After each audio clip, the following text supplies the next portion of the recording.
संस्कृत राजा भोज का लकड़हारा बोलता था। मंडन मिश्र के यहाँ तोता मैना बोलते थे।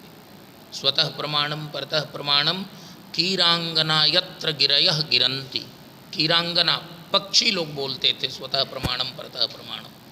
उस संस्कृत को हमने धीरे धीरे धीरे धीरे हमारे दिशाहीन लोगों ने और ऐसे कर दिया कि वो किनारे हो गया।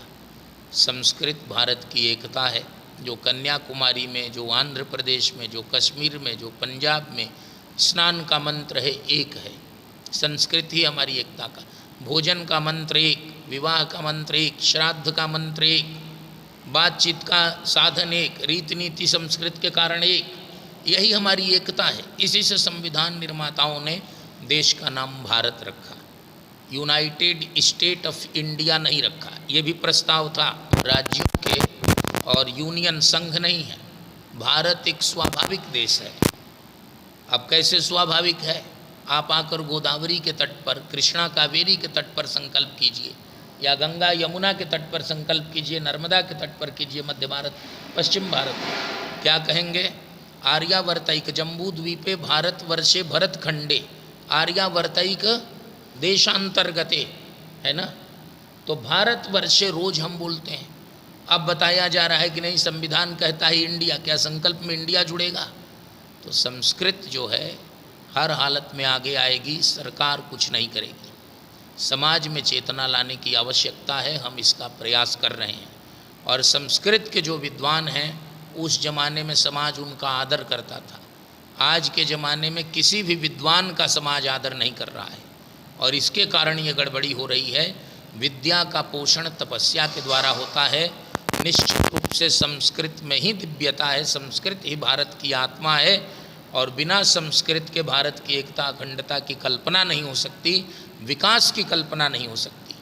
अभी चंद्रयान पर, जो चंद्रयान गया चंद्रमा पर, चंद्रमंडल पर, इसरो के चेयरमैन ने कहा कि वेदों में ये विज्ञान है, और जितने वैज्ञानिक हैं उनकी जो भी दिव्यता है वो वैदिक ग्रंथों के स्वाध्याय और विज्ञान के कारण है।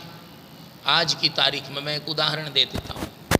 उदाहरण ये है कि दिल्ली में एक कुतुब मीनार कहलाता है, बहुत ऊंची मीनार। वो आप देखेंगे, देखते ही हैं, तो मुग़ल कालीन स्थापत्य या वास्तु शिल्पकला उस पर नहीं है।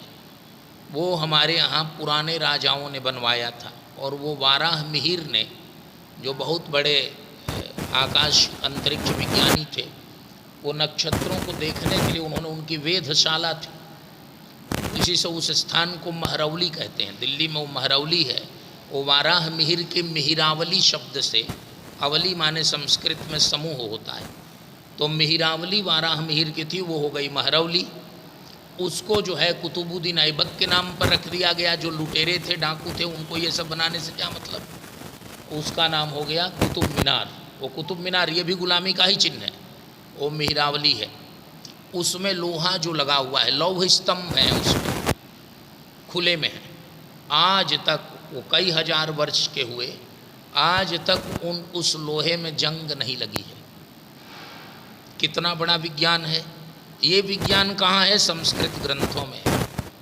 लेकिन जो आज विज्ञान जानने वाले, जो साइंस जानने वाले, वो संस्कृत नहीं जानते, और जो संस्कृत जानते हों विज्ञान नहीं जानते। ये गड़बड़ी कैसे आई?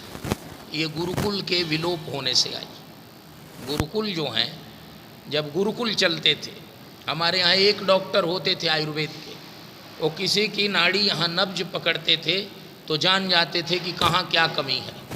इस समय गुरुकुल के विलोप होने के बाद क्या है? आँख का अलग, कान का अलग, नाक का अलग, सिर का अलग, हाथ का अलग, नस का अलग, पेट का अलग, पैर का अलग, डॉक्टर सब अलग अलग हैं।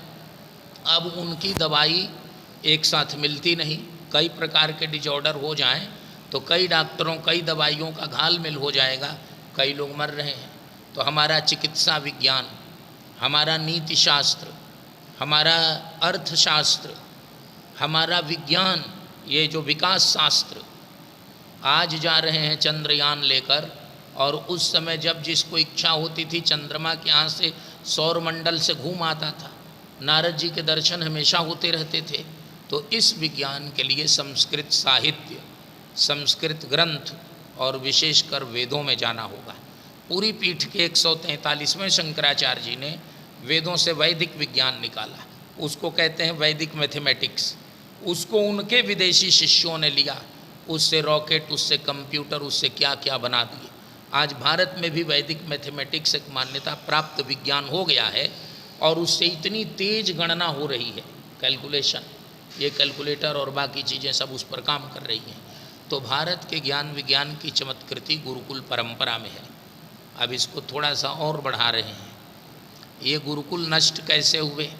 मुगलों ने आक्रमण किए, सिर काटे, सिर काटे, उसका कहीं प्रतिरोध हुआ और कहीं लोगों ने, जो लोग बदलते गए वो अलग विषय है, लेकिन अपने ज्ञान विज्ञान और धर्म से लोग डिगे नहीं। हम लोगों के होश की बात है कि भाई उनका छुआ नहीं लेना है, इतनी दूरी थी कि यदि उन्होंने हम अछूत हो जाएंगे, धर्म हमारा खराब हो जाएगा, अधार्मिक लोगों का। लेकिन अब क्या हुआ, अंग्रेज आए। एक उर्दू कवि हैं हाली, उनकी कविता है, उन्होंने कहा कि कैसे मुग़ल यहाँ फेल हो गए। बलराज मधोक जी उस कविता को बहुत दोहराते थे।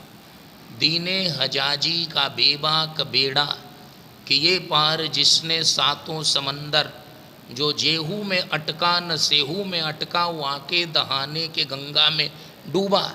गंगा में आकर इस्लाम डूब गया। काशी में अत्याचार हुआ तब भी धर्म, गुरुकुल, ज्ञान विज्ञान लुप्त नहीं हुए।